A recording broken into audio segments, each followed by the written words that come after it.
Hey, what's up guys? It's Glenn with DIY Creators and welcome to another version of the Limited Tools series. In this video, I'm doing a quick overview on the new addition, and that is the circular saw miter cutting crosscut jig. Now this jig is a little different from the previous version I made because this one is made completely from a circular saw.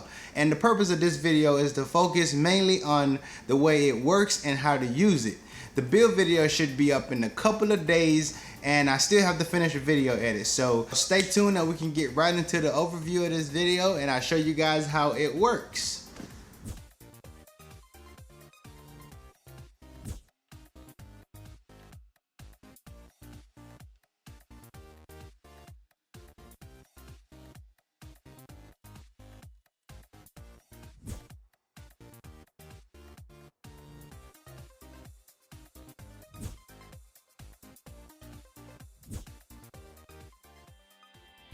Just to the right hand side of the jig, I have a stop gauge which gives me the ability to make repeating cuts. This is made by 1x2 pine, and this is the simplest design I can think of during the time of the build.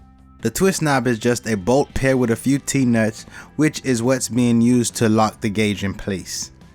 When the gauge is pressed up to the saw fence, this is your zero line mark.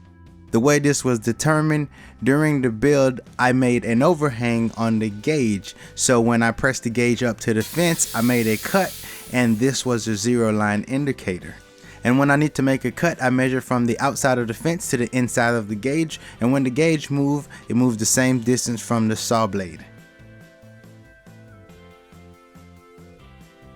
The miter attachment is made to be removable, just in case I need to make large cuts. Just remove the 3 screws, pull out the miter attachment, and I am now ready to cut.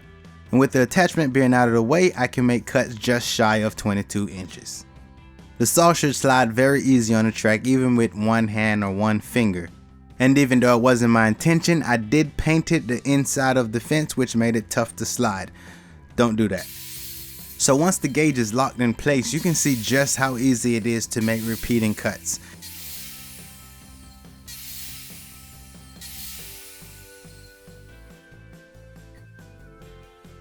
Now, one of the beauty of this jig is it gives you the ability to cut the smallest piece of wood that you may want to cut in a safe way. In this video demonstration, the jig is set to make 1-inch cuts, and you can really get nice cuts out of this. Obviously, I'm not putting a ton of effort into making clean cuts, but it can happen.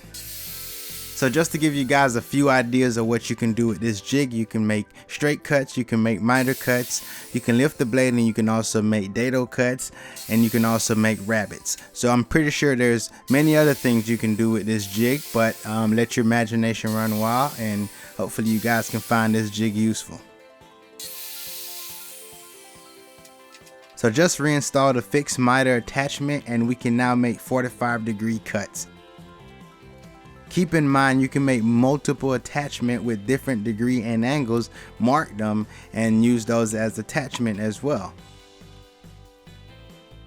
There is a ton of possibilities with this jig for DIYers who don't have the space or the budget for a miter saw and a table saw. I think this can help you out a lot.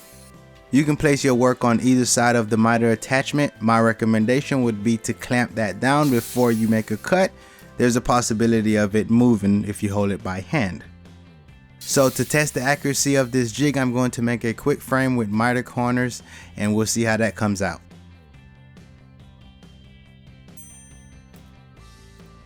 Alright guys, so that should kind of sum this one up. Hopefully I gave you guys a good overview of how this works, and you can make your mind up if this is something you want to tackle, but this is the next addition to the limited tools. You can always add to the miter cutting areas and make your adjustments for other angles that you may want to, but the 45s are probably the most common cutting angles that most people cut, so that's why I only stuck to that to keep it kind of simple. So guys, let me know what you think about the jig down in the comments. Let me know if this is something you indeed want to add in your workshop. I had a lot of fun building this one, and hope you guys enjoyed it. So please like, subscribe. If you're not subscribed already, definitely hit the share button, and I will catch you guys on the next one.